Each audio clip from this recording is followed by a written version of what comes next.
So we have all seen cheesy, corny posts like this popping up in our Facebook timelines and in the WhatsApp statuses of our friends' moms. And it's cool. I mean, these posts make them feel like they're in and hip. Just like posts like this that are oh so irreverent and clever make you feel cool and hip, even if they are the current definition of cheesy for the newer generations. I guess my bottom line is that friendships have inspired cheesiness for as long as they have been around. They've also inspired some pretty awesome companions in video games, particularly in RPGs, and they have done so for the same reasons. We often credit those around us for being the main source of our angers, our sorrows, and our pains, but there is no denying that people are also our main source of inspiration, joy, and purpose. And what are companions in video games if not the closest thing that we have to coworkers, friends, and even lovers that tag along for the ride while it lasts? And today, we are here to celebrate the best of them while we wait for the next entry in our Road to Baldur's Gate 3 series. This time around, I'm going to tell you about those companions who made the journey to Ithaca an experience worth remembering. In this video, we are concentrating on companions who've made the lore of the game much richer and the experience more immersive because they were knowledgeable, charming, believable, complex, interesting romantic interests, because they were along for the ride as part of their own journey of self-discovery, or maybe because they represent the forbidden fruit. And forbidden fruit is the sweeter, no? What about your fruit, Leliana? Is it forbidden? My fruit? Well, it is not technically forbidden, but it's not freely given either. Not everyone gets a bite. I can't believe I'm having this conversation. I suppose a couple of notes on the criteria being used are in order. Well, here they are. This list will only take into account characters that you may bring along or leave for missions, companions over which you have some sort of control, like being able to level them individually or equipping them with gear. So sadly, companions like Kim Kitsuragi from Disco Elysium will have to sit this one out. This list will not take into account how powerful or game-changing a companion is. I expect to make a list for those, so they will all have to wait this time. When it comes to making lists, I have a personal policy of no stacking. After all, I don't want to give the impression that I have only played one game. And last, but most definitely not least, this is a personal list. It's not meant to be the definitive list of the best companions of all time, just the ones that I happen to like the most. So rather than smashing the dislike button if you don't agree with the list, why not leave your own list in the comment section down below? And while you're at it, how about smashing that big bright red subscribe button? Also, beware some heavy spoilers for the following games. So without further ado, let's get to it. Kalike Canera, Pathfinder Kingmaker. I think there is no better way to start this list than the tiefling character who originally introduces herself as Kaesi. While I have many issues with Pathfinder Kingmaker, the concept behind the two tiefling sisters is definitely not one of them. At first, Kaesi seems like a poorly written character whose lines seem to follow a strict policy of what plot wants, plot gets. It is later revealed, though, that all along you have been dealing with not one, but two characters with very distinct personalities who are bound together by a terrible curse that came to be when Kalike turned to a mischievous deity in a last desperate attempt to bring her sister back to life. The catch is that they cannot exist in this world at the same time. At first, the sisters have no control over where and when they phase in and out of their demiplane, and it is your task to help them find a way to control it. Though this idea might have been mighty powerful all by itself, Owlcat were wise not to make it the only noteworthy thing about these sisters. Kalike, for example, is a chaotic, merry woman who enjoys the company of her friends, and is also very fond of poetry and song. This idea had a great deal of potential, and Owlcat seized the opportunity to make the most of it. Sten, Breath of Fire 2. Humanized animals are not my cup of tea. JRPGs are not my cup of tea. Turn-based combat that displays the battling parties at opposite ends of the screen are not my cup of tea. Breath of Fire 2 is all of these things, and yet, it's one of my favorite games from the 90s. And while there are a couple of solid contenders in Breath of Fire 2 that could have made it to this list, I had to go with Sten in the end. While your first impression of Sten might be that of the lascivious, clowny, and clumsy little monkey, later in the game you will learn that this is but a facade that he uses as a coping mechanism to deal with his past. And you learn this when your mission takes you to the place that he used to call home. Sten used to be a revered military monkey. It seems that Sten took a bad tactical decision that apparently resulted in serious casualties for his side during a most critical battle. Ashamed for his poor tactical assessment, Sten fled the field. He was assumed dead and celebrated as a hero. Sten comes back to his home in Highfort only to confront his former buddy Trubo, who resents him for fleeing the battlefield.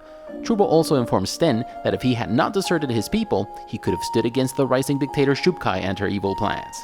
There's a lot more to Sten's story than we've mentioned.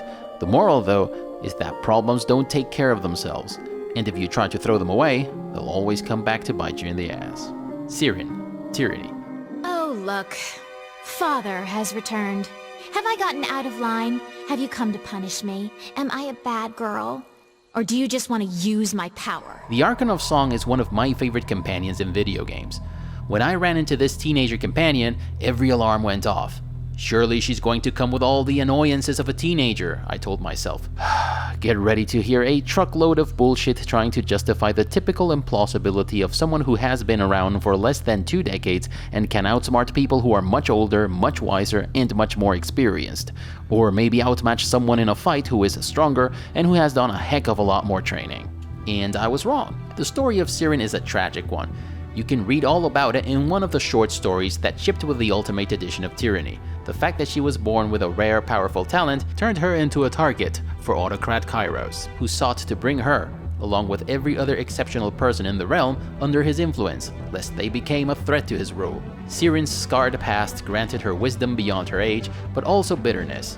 She's well aware of her talents, and she doesn't mind using them for her own gain. Her own gain in the world of tyranny means anything that would ultimately set her free from the leash of the Overlord Kairos. Siren is a complex character that acts and talks like a teenager who belongs in the fantasy setting of tyranny, but who also acknowledges her own power and is yet desperate to break free from the yoke of a tyrannical regime. She has known no other reality than that of a tyranny, but she still knows that there must be a different way. Siren's complex nature and lore consistency earns her a rightful place on this list. Aloth, Pillars of Eternity. The original Pillars of Eternity had an interesting cast of characters. While Eder, Sangani, and maybe even some of the other companions in Pillars of Eternity could have made it to this list, I went for the more intricate and complex character of Aloth. Aloth is an elven mage, knowledgeable in all matters of arcana, geography, and history. He speaks in a refined and graceful way and seems to know more than he's letting on about the main antagonists in the game. I was born in the Seathwood, part of the mainland of the Adir Empire, and both of my parents served the nobility, which afforded me an education for which I'm grateful. He's also, quote-unquote, possessed by a spirit known as Isilmir, an entity who is fond of making an appearance when things get rough for Aloth. Back ye, Claude! Those hooded fiends are nigh to be trusted! This is one of the most brilliant aspects of Aloth's character. As the player, you're given enough information to believe that he is indeed possessed. I also have an awakened soul. But unlike yours, mine is a presence that shares my senses and my skin, making herself manifest at the most unwelcome times. There's also enough evidence to make you consider that he might suffer from some kind of multiple personality disorder. Pillars of Eternity takes place in a medieval fantasy setting, so no one in the game is big in psychiatry, but you know that this explanation is every bit as plausible as the whole possession thing. This becomes especially true if you pay attention to Aloth's little story about how Isilmir first came into his life, and also if you've seen the movie Split. I think that never clearing out that mystery was one of the best decisions Obsidian made story-wise in Pillars of Eternity. Morta, Planescape Torment. Hey, Chief. You okay? You playing corpse or you putting the blinds on the dusties? I thought you were a deader for sure. I don't know what would have become of me in Planescape Torment had it not been for Morta. Not only does he take care of all the tanking for you, which we won't even take into consideration in this list, but he's also a walking, or rather floating encyclopedia of knowledge. Morta doesn't only tell you the who's, the what's, and the where's in Torment, but he's also a delightful avatar of the game itself. The fact that he's always lusting after everything that moves, even when he's a floating skull, should tell you most of what you need to know about Morta and Torment. And the fact that he actually sates your curiosity about how he intends to please a girl, even if he's just a flying skull, should tell you the rest. Just get used to being called Chief every other minute, and you should be fine in Morta's company. Siora, Greedfall. Native factions are rarely well portrayed in video games. They often come out as primitive and tropey, or are otherwise victimized to no end. Greedfall takes itself seriously, and it doesn't fool around with its factions. The Yek Fradi are the first inhabitants of Tirfradi. They are a proud people who have remained in contact with the spirit of the land, and they have tacit, timeless knowledge about nature and its magical ways. Siora is sent to meet you as an ambassador to her people, and while you represent a conquering faction who is in theory in conflict with the natives, she does not come off as resentful or antagonistic. She is just someone who is positively convinced that if you come in contact with the natives of Tirfradi and hear their side of the story, you might just start to see things their way. Siora serves as a catalyst of sorts for all the monumental amount of lore there is for you to digest about the natives in Greedfall. But that's not all there is to Siora. She has her own predicaments and aspirations, some of which have to do with the family, others with her clan, and yet some others with you. If you decide to engage her romantically, things go down in a way that is almost believable, at least by video game standards.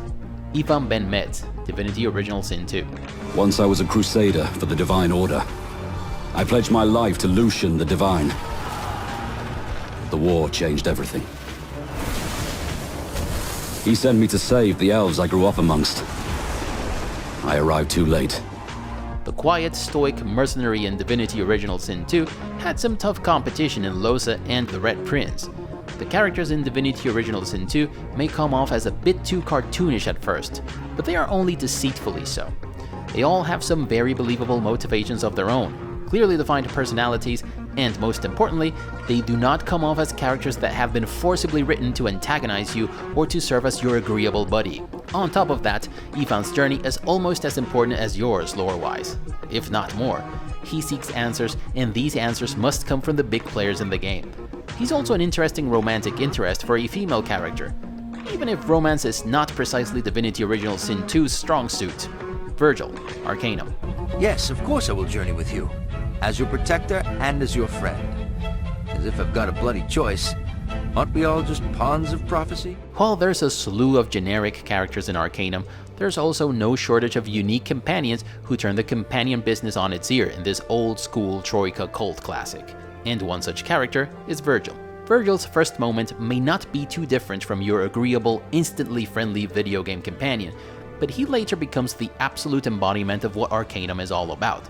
He's a newcomer to the Panari, a religious organization who venerates the elven deity Nasruddin.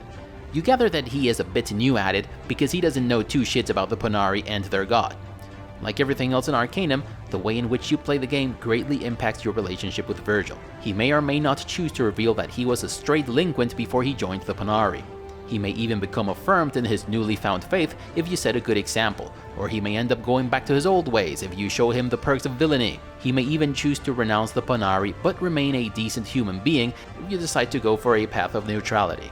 Depending on how you play Arcanum, Virgil may come to the conclusion that the answers that he seeks are not with the Panari, and he may leave the party to seek out his own answers. If this happens, you may later run into him and he will have new experiences to share with you. He may even die and be brought back to life. By the time you meet the final boss, if Virgil had died, he will have a very different perspective on the antagonist's plan. Hold on a moment. Might I speak with you? What he is saying, it's not completely untrue. I've seen the places he speaks of, felt the peace and serenity of that great Dead Sea. It's not something I'll ever forget. And whether he is good, neutral, or evil by the time this happens will also add to his perspective on things. No other character that I know of has this many branching paths of development. The principle of characters being like billiard balls, moving in one direction until they are struck by another ball, that applies to well-written characters in books and films, very much applies to Virgil in Arcanum. Leliana, Dragon Age Origins. While many other DA companions could have made it to this list, not Morrigan in case you're wondering, for me, Leliana still manages to rise head and shoulders above everyone else in Dragon Age Origins. Not only is she a vast source of Dragon Age lore that's worth listening to for hours around that campfire, but she is also a deceitfully complex character that's worth diving into and getting to know. Her story was rich enough to be rolled out as a DLC called Leliana's Song, which by the way, would have been amazing as a flashback camp story to play during the main campaign. But that's neither here nor there. Leliana is running away from her past, and at first, it's within her best interest not to tell you the whole story. I lied to you, you know, about why I left Orlais. I didn't feel like talking about it then, what happened to me. Maybe it will affect us, maybe not, but you should know. She paints herself as some lunatic Chantry faithful who used to be a bard back when she lived in Orlais. One interesting thing about Leliana is that she seems to believe her own charade. If she's in your party when you meet the Guardian of Andraste's Ashes, she's clearly displeased and in denial when the Guardian lays the truth bare. If this had been a half-assedly written character, Leliana would have been a two-layer cookie-cutter character who would have been all about being Orlesian and the Chantry faithful. But there are many more layers to her. Some of them are spoon-fed, and I'm totally okay with that, and yet some others require you to dig a little bit more into them. Also, if you choose to engage her romantically, your own story will end differently, and that's why the second spot goes to someone like Leliana. What is meant by someone like me? Tali'Zorah, Mass Effect Saga.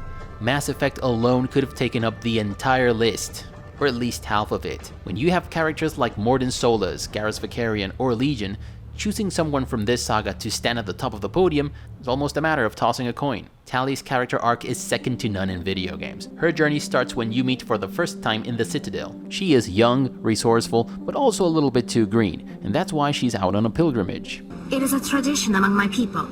When we reach maturity, we leave the ships of our parents and our people behind. Alone we search the stars, only returning to the flotilla once we have discovered something of value. In this way, we prove ourselves worthy of adulthood. What kinds of things do you look for? It could be resources like food or fuel, or some type of useful technology, or even knowledge that will make life easier on the flotilla. Through our pilgrimage, we prove that we will contribute to the community, rather than being a burden on our limited resources. Throughout the 3 games in the series, you have front row seats to Tali's evolution as a person. You watch her grow into a strong and respected admiral who gets things done for the Quarians. She's the protagonist of her own story, just as you are the main character in yours. Unlike most companions in almost every other video game, her life does not revolve around you or your mission. In the first game, she joins your crew because she believes it will be useful for her pilgrimage. In Mass Effect 2, she refuses to join your party at first because she's suspicious of Cerberus and because she was still on a mission to help her people. Later on, she joins a little bit because she needs some time away from her people, a little bit because the time she spent with you and your crew was rewarding the first time, and a little bit out of gratitude. And because you fry the biggest fish in the galaxy. And in Mass Effect 3, she joins because she owes you. Quarians are one of the best races ever conceived for a video game, and Tali is a window to their history, their predicaments, their government hierarchy, and their culture. Our lives aren't easy. Resources are scarce, and we are constantly on the move. Everything we do must in some way contribute to the continuation of the migrant fleet. There are 17 million Quarians in the flotilla, and each of us relies on the others for survival. The bonds among my people are strong. Unfortunately, we have had to surrender many of the freedoms and civil liberties other species take for granted. What kind of freedoms? Well, it's illegal for parents to have more than one child. If our population grows too much, it would strain our resources to their breaking point. Of course, we also can't allow our numbers to become too few. If our population is in decline, the rule against single births is temporarily repealed. In extreme cases of population decline, incentives are even offered to encourage multiple births, though the Conclave hasn't had to take such measures in nearly a century. That's your government. The Conclave is our civilian branch of government. Each ship can elect a representative to serve on the Conclave and make decisions that affect the fleet as a whole. On matters that affect an individual ship, however, the captain has the final say. It's a tradition that dates back to the early days, when the fleet was governed by martial law. Fortunately, most captains nowadays are smart enough to have an elected council from their crew to give them advice and guidance. So the ultimate power rests with elected officials? In practice, the Conclave and the respective council for each ship tend to set the rules that govern our daily lives.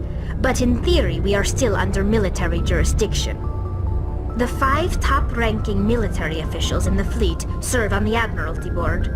These 5 have the power to overrule any decision by the Conclave in case of emergency. To do so requires unanimous agreement among the Admiralty, and they can only do this once. After that, the entire board must resign their posts. It's a safeguard that served us well. In nearly 3 centuries, the Admiralty Board has only overruled the Conclave 4 times. She's not just the Quarian of the ship, though. Being Quarian, of course, shapes her views and her personality in some capacity, as her places of origin also condition ours. But her naive sense of humor, her kind-hearted nature, and her unyielding enthusiasm makes her stand out as a unique and likable person who's also the best and most realistic romantic relationship you're likely to have in a game. And yes, it does not escape me that she's an alien. I watched you stand strong against everything the galaxy threw at you. I've watched you for so long, and I never imagined you'd ever see past this. There's also a surprisingly complex myriad of paths for you to walk with Tali. You can remain her friend, you can be an asshole to her, you can romance her after romancing Liara or Ashley, you can disagree with her about what her father did, you can side with Legion or with her in an argument, you can side with the Geth or the Quarians in their full-scale war, you can cheat on her with Liara on the 3rd game, or simply rekindle your relationship with Liara and break up with her. And she will always have something to say that's consistent with who she is. If you play a female shepherd, or if you only remain her friend, she will become romantically involved with Garrus. And if you know about her fascination with the film Fleet and Flotilla, that will definitely put a smile on your face. And I hope this video will put a smile on your face too. And those are 10 companions who made my ride the best of rides. And it's also all I have for you today. If you liked the video, give it a thumbs up. If you didn't, thank you for watching all the way up until now. If you like what you're seeing in this channel, please consider subscribing and clicking that notification bell to avoid the usual YouTube shenanigans. Share the video, but most importantly, never stop gaming, but don't let gaming get in the way of your hopes and dreams. Bye everyone. We've had a good ride.